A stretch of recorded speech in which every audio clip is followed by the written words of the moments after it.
ఈ లోక మనుషుల చేత వెలివేయబడ్డవా? చింతించబాకు, బాధపడబాకు, ఏడవబాకు. ఇదిగో లోక రక్షకుడైన యేసుక్రీస్తు ప్రభువు ఉన్నాడు.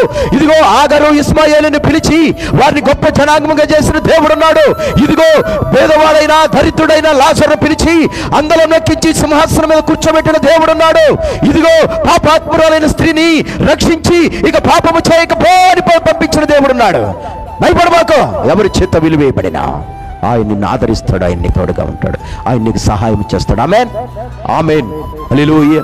కాబట్టి ఈరోజు మన జీవితాల్లో, మన బ్రతుకుల్లో ప్రియులను మనం నేర్చుకోవలసింది, ఈ లోక మనుషుల చేత వెలివేయబడ్డామో, దూషింపబడ్డామో, అవమానించబడ్డామని కాదు, కానీ మనల్ని రక్షించే సమర్థుడు యేసయ్య ఉన్నాడని దేవునికి మొరపెట్టే వరముగా, హాగరు ఇస్మాయేలు దేవునికి మొరపెట్టినట్లుగా, బేదవాడు దేవునికి మొరపెట్టినట్లుగా, యొప్త దేవునికి మొరపెట్టినట్లుగా, పాపాత్మురైన స్త్రీ దేవుని పాదముల మీద పడినట్లుగా ఈరోజు ప్రభు ఎదుట మనముంటే మన పాపములను కడిగి, ఇదిగో ప్రియులరా, ఒంటరి అయిన మనలను హక్కును చేర్చుకొని మన అవసరతలు తీర్చి గొప్ప జనాంగముగా చేయగలిగిన వాడు మన యేసయ్య. ఆమేన్, హల్లెలూయా. అటువంటి కృప పరిశుద్ధాత్మ దేవుడు మనందరికీ అనుగ్రహించును గాక. ఆమేన్.